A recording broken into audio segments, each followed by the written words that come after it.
J'avoue. Quelqu'un m'attache qui fait ça. En flamme, jetez-moi dans un lavoir, on va faire tous les lavoirs. Donc.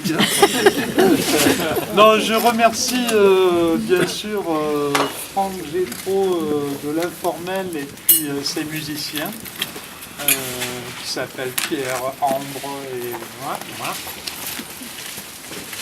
La présidente des Goulet-Gaire et son équipe, et puis aussi les bénévoles qui ne sont ni d'une association ni d'une autre, Annie, Eric, René, tous ceux qui ont aidé, et le comité des fêtes, parce que le comité des fêtes, merci à Karine et à Nadine, là aussi dans le lot, qui nous ont prêté leur tente et puis l'accès au local. Chance n'arrive plus. Il ne faudra pas s'alarmer parce qu'on n'aura pas les commodités de maintenant. Et on peut être en très bonne santé. Et à trouer la paillasse au casque à poing. Pas de mauvais sang. Il ne faudra pas crier avant d'avoir reçu le coup. Reçois, chère sœur, les meilleures caresses de ton frère. Joseph Simon.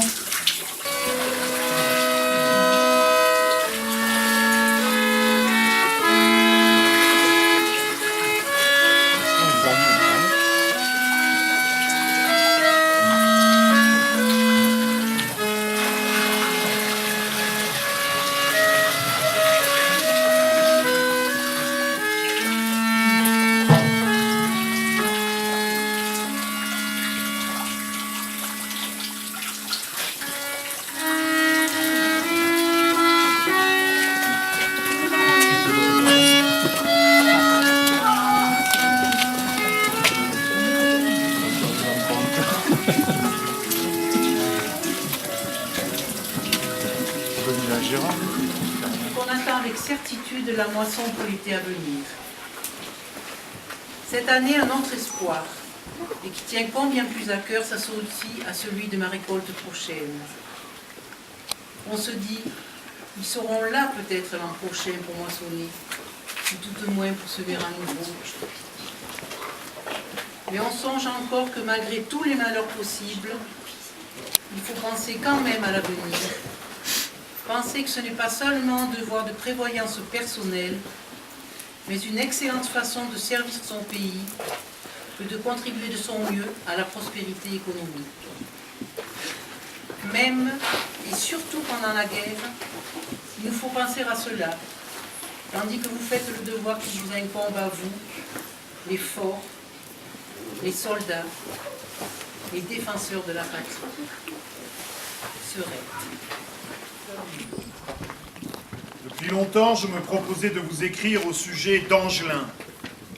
Mais croyant toujours à sa fin héroïque sur le champ de bataille, je ne me sentais jamais le courage de commencer ma lettre. J'avais écrit à mes parents de ne pas vous en parler, jusqu'à ce que je fus exactement renseigné moi-même, ne voulant pas briser tout espoir, lorsqu'il n'y a pas nécessité, et lorsqu'on n'est pas sûr de ce qui a pu advenir à un camarade. À l'attaque que nous avons faite le 11 octobre dernier, nous avons perdu à sa compagnie 70 hommes environ et 50 à la nôtre. Beaucoup parmi ces hommes n'ont été que blessés. On les a vus tomber. C'est le cas d'Angelin, d'après ce que m'ont dit des camarades de sa compagnie. Seulement, la plupart des blessés se trouvant tout près des lignes allemandes, on n'a pas pu se porter à leur secours, même à la faveur de la nuit, de telle sorte que bon nombre de nos camarades n'ont pas pu survivre à leurs blessures. D'autres, par contre, ont été faits prisonniers, les uns blessés, les autres non. Ce qui permet de douter que quelques-uns ont pu être secourus par les infirmiers allemands. Espérons que ce pauvre Angelin soit parmi ces derniers. Et dans ce cas-là, il ne tardera pas à vous donner des nouvelles un jour ou l'autre. Si par malheur la fatalité voulait qu'il fût tombé sans avoir pu être relevé, il faudrait, hélas, vous résigner à cette horrible nouvelle, à cette perte bien cruelle. Vous auriez au moins la satisfaction de pouvoir vous dire qu'il est mort en héros. Car ce furent plus que des héros. ces braves cœurs qui ce jour-là, sous la grêle des balles allemandes, furent des martyrs ignorés des hommes, dont la gloire et l'honneur remontent au plus haut degré de l'héroïsme, puisqu'ils étaient presque sûrs de courir au devant de la mort. Amis, avant de vous alarmer ainsi, espérons encore en la clémence de Dieu. Sans doute qu'un sort pareil n'a pas été réservé à ce pauvre garçon dont j'ai été séparé bien brutalement. Nous nous soutenions et nous encouragions l'un l'autre. Et après chaque lutte, notre premier soin en remontant, lui, la 8e et moi, la 7e, était de marcher et de demander si l'un et l'autre étaient sains et saufs. Jusqu'au 15, il ne me fut pas possible de savoir quelque chose et encore, on me dit à sa compagnie qu'il est porté disparu. Un de ses derniers sergents me conseilla même de ne rien écrire à personne, et malgré mon vif désir, je n'ai jamais osé rien vous envoyer, ne sachant d'ailleurs aucun renseignement certain. Malgré que tout me laisse à croire à une fin glorieuse, je vous engage à ne pas désespérer encore. Courage, espoir et confiance en Dieu. Je voudrais tant qu'il vous le rende un jour. En attendant, espérez, espérez encore. Embrassez toute ma famille pour moi et recevez d'un ami ses plus sincères amitiés, ses meilleurs souhaits et encouragements. Justin Ayot. Nous sommes toujours dans la tranchée où il fait bien froid maintenant. Pourtant, on supporte tout avec résignation et courage. Que nos jeunes amis de la classe 17 entrent en caserne. Vous voyez la scène, tous des gamins verdes, avec des minois de demoiselles, arrivent très fiers. Les uns veulent avoir un air grave, qui fait sourire sur leur visage d'enfant. Les autres lèvent haut la tête d'un air de dire « La France est sauvée, nous sommes soldats !» Et ils ont l'air d'avoir pitié de ceux qui se plaignent. Eux, les petits qui devraient être craintifs, sont les plus vaillants. C'est qu'ils se disent qu'il faut être digne de ces devanciers. Et de tout cœur, ils vont suivre votre exemple. Et de tout cœur, ils vont suivre leur exemple.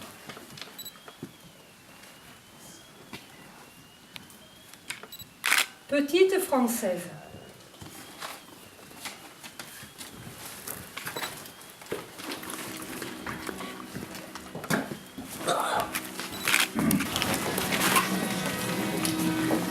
« 24 décembre 1916.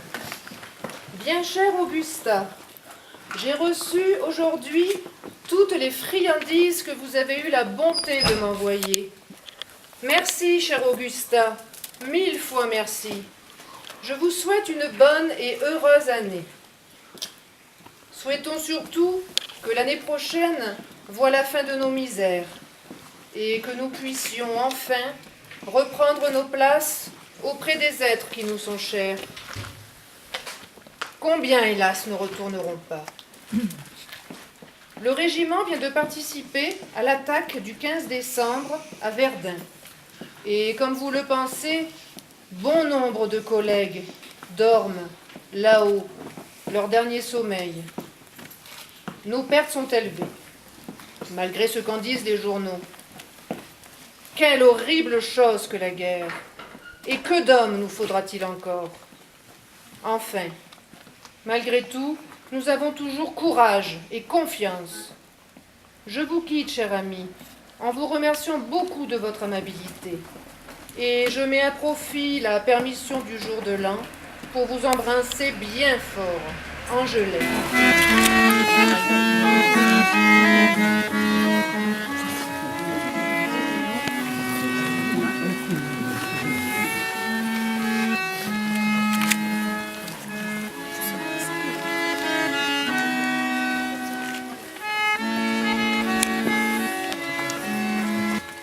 Augusta! Oui, Augusta!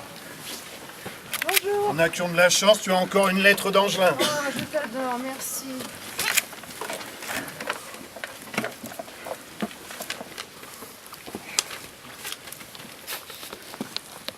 Bien cher Augusta, j'ai reçu votre lettre du 23 courant et je m'empresse d'y faire réponse.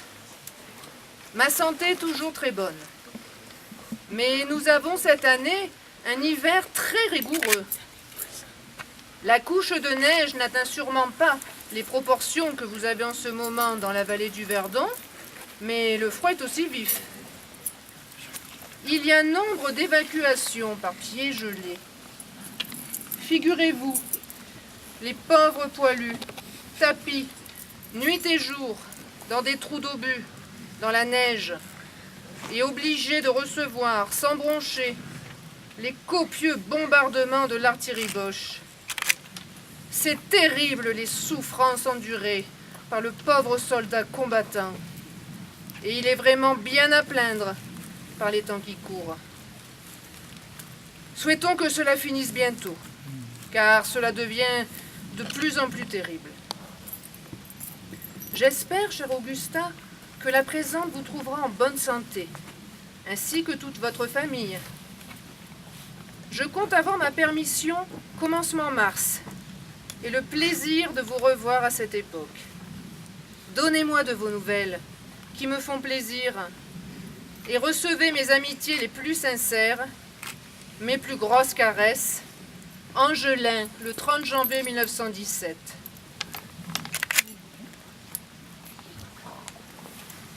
Tout près des lignes.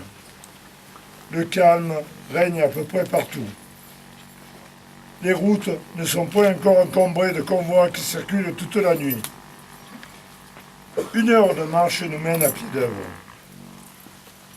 Le travail commence. Une équipe en main de 4 hommes. Je prépare les pilots qui seront enfoncés sous peu à grands coups de mouton.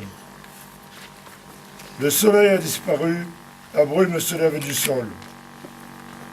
Nous sommes seuls à troubler le silence par les « oïs », ensemble de ceux qui tirent.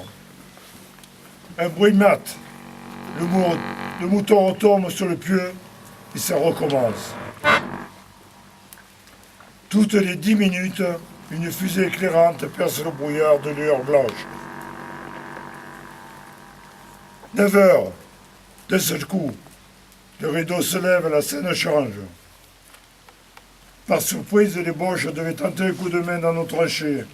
Un guetteur a dû les voir, tire plusieurs coups de fusil. C'est le branle-bas de combat. Mitrailleuses, grenades, capouilles. Des fusées rouges s'élèvent dans l'air sur plusieurs points. Une batterie de 75 commence à tirer ses 4 coups à la fois. Une autre s'y met, puis 3, puis 10. C'est la grande folie des grandeurs. Les grosses pièces de 155 tirent par rafale. L'air en est tout ébranlé et on ressent très bien le déplacement. Les lignes sont éclairées par des explosions des obus. Des fusées éclairantes sont toujours dans l'air. L'action dure près d'1 heure. À 10 heures, le calme règne à nouveau. Quelques coups de canon de temps à autre, un coup de fusil par hasard. La folie des grandeurs est passée. À 1 heure du matin, le tableau change de nouveau. C'est un dépôt de munitions qui est en train de sauter. Une grande incendie éclaire à 5 km à la ronde, une partie du ciel en est tout rouge. C'est grandiose, autant qu'impressionnant, cet incendie en pleine nuit.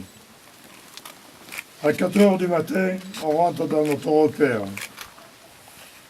Après 8 heures de sommeil, j'écris à ma grande, prêt à recommencer le même travail. Bonne caresse de ton frangin qui t'aime, Joseph Simon. Du temps qu'il fait. C'est très rare qu'on ne crie pas après lui. On le veut toujours comme il n'est pas. Pour un coup, ce n'est pas le cas. C'est qu'il fait bien le temps propre aux semailles, doux et un peu humide. Aussi, les blés fraîchement semés sortent drus et vert. Pendant ce temps, on s'occupe des autres travaux d'automne. On arrache les pommes de terre, qui ne foisonnent pas cette année. On sent plus l'hiver venir à certains jours. Les hirondelles nous ont quittés. Seuls, les moineaux nous sont fidèles, cuit. Peu de pièges pour eux. C'est aux boches qu'on les tend. S'ils se laissaient si bien prendre que nos petits cuits, vous auriez vite fait de les mettre à leur place. Mais ils sont plus durs et plus terribles. C'est justement qu'il faut se fortifier encore et on en verra bien la fin. Un petit cadeau dedans. C'est pas vrai. J'ai de la chance. Merci beaucoup.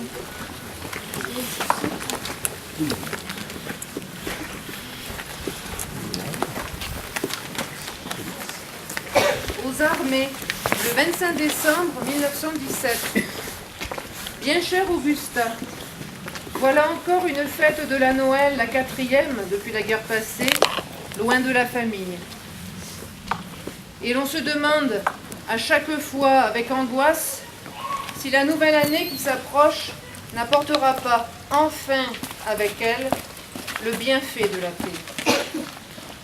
Mais malgré tout, il faut en prendre son parti. Et quoiqu'éloignés des nôtres, nous n'avons pas voulu laisser perdre les bonnes traditions de la Noël. Nous avons donc fait un bon souper et après la messe de minuit, réveillonné une bonne partie de la nuit. Comme décor, les avions Bosch faisaient, comme à l'habitude, sérénade de bombardement dans les environs de Nanay. Cette fête s'est donc très bien passée ici, dans notre très grande famille de guerre. Espérons que l'année prochaine, nous pourrons la passer encore mieux, dans l'intimité de la famille. Le temps, qui, quoique froid, était très beau jusqu'à présent, s'est mis subitement à la neige. La campagne est déjà toute blanche et les bourrasques continuent. Triste Noël pour nos pauvres camarades qui, par n'importe quel temps, montent la garde au créneau des petits postes.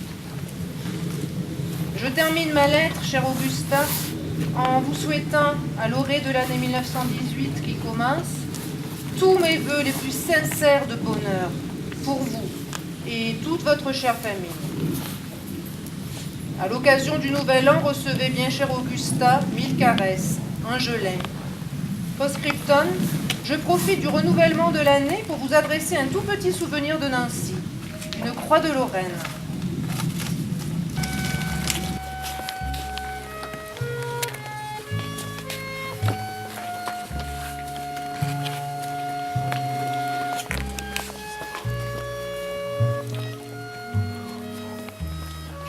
« 1918, la délivrance.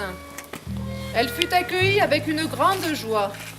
C'était le 11 novembre, jour de l'armistice. Chez les Allemands, bien sûr, ça fait la catastrophe. Mais un soulagement pour la famille qui nous hébergeait, car ses 2 enfants allaient revenir sains et saufs. À partir de ce moment-là, notre travail obligatoire, c'est ça. À l'annonce de notre départ, nous étions très heureux. Tous les membres de la famille pleuraient. Ce fut très émouvant. Nul doute, de braves gens.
bien plus beaux que les autres jours.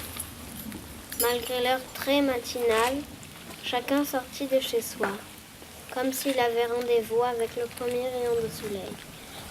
Et bientôt, tout le monde n'en finit plus de chanter sur des airs de danse, de danser sur des airs de chansons. C'était à qui échangerait avec son voisin les plus belles fleurs, les gâteaux les plus savoureux, les présents les plus délicats. En fait, et pour ne pas vous le taire plus longtemps, ce jour pas comme les autres, c'était le jour de la paix.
Comme ça, mais c'est surtout Geneviève avec tout un comité, mais elle en tête, qui a fait cette proposition de donner à entendre ces lettres de Poilu et les réponses des femmes de la Valette. Comme vous avez pu voir, ça se tuilait, ça se mélangeait et ça se répondait, pas complètement directement, mais voilà, ça donnait une bonne idée de ce qu'ils pouvaient vivre au front et c'était pas que du pathos. Et vous avez vu à quel point, moi ce qui me frappe, c'est l'espoir qui reste et puis le lien, quoi, très fort. Les années passent et puis on leur raconte ici les semailles, les saisons, les fêtes qui se renouvellent sans eux. Après, on a eu l'idée d'un petit peu donner du sens à ça en cheminant dans le village et on était souvent à proximité, voire devant les maisons des personnes dont on lisait les lettres. Voilà. Et puis pour l'émotion et pour créer le lien, cette envie après d'avoir un petit fil musical qui va nous permettre maintenant de faire quelque chose d'un peu plus festif parce que on va pas rester que sur ce poids. Donc le temps de s'installer avec le vin chaud, il va y avoir quelques chansons si vous avez encore l'énergie de nous supporter. Mais peut-être dans le sens fort du terme. Voilà, il faut remercier tous ceux qui ont contribué à ce que ça ait lieu, ceux qui l'ont fait vivre, mais ceux qui sont restés dans l'ombre. Y compris merci à Robert Michel pour le prêt de la casquette, de la veste et de la très belle petite caisse de facteurs véritable. Voilà, qui doit-on remercier d'autres? Bon, la mairie, on ne la remercie pas, elle est partie prenante, elle est à l'initiative. Et puis tous ceux qui ont été remerciés au départ. Tout le groupe de travail, voilà, une quinzaine de personnes qui œuvrent depuis le début. Et c'est un joli petit moment rare qu'on a partagé avec vous. On vous remercie de votre qualité d'écoute et de...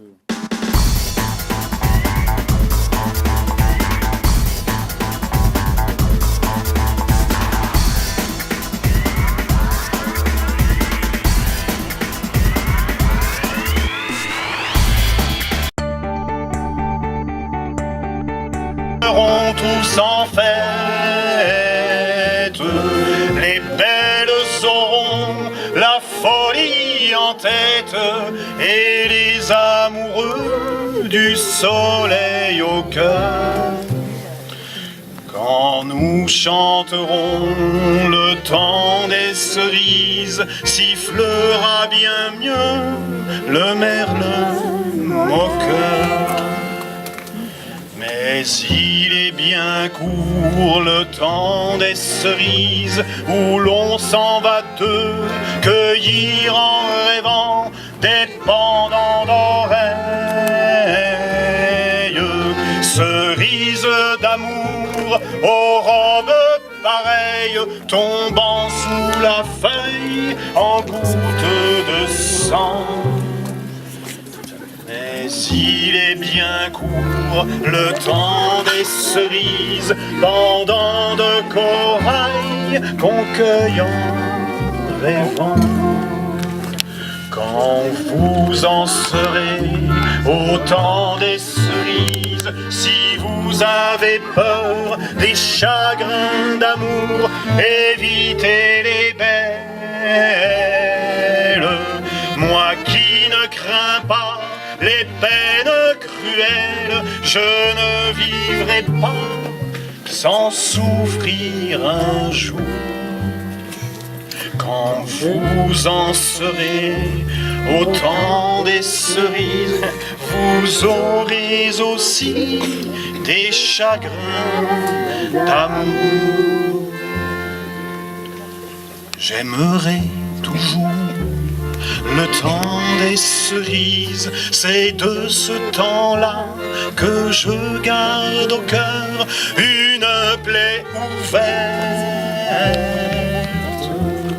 Et Dame Fortune, en m'étant offerte, ne pourra jamais calmer ma douleur.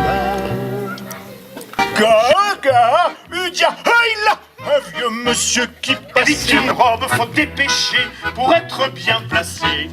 Car il faut, mon coco, entendre tous les cabots. Allez, viens poupoule, viens.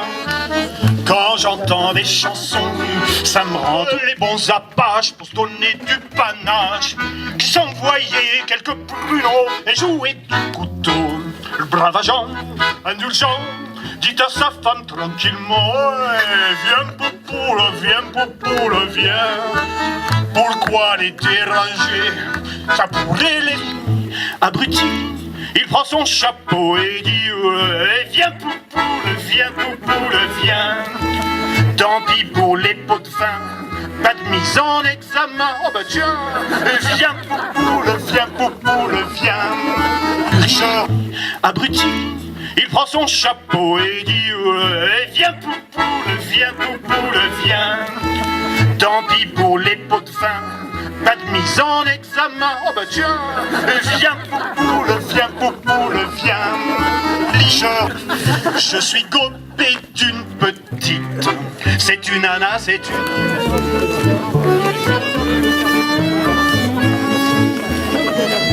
Anya, tu viens danser avec mamie?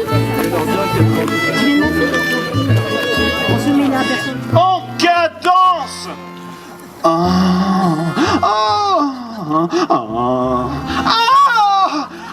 Écoutez les gars, qu'il dissimula sous son paletot. Le coup était bien fait, mais juste comme il sortait une roue péta sous son gilet. Alors on l'a...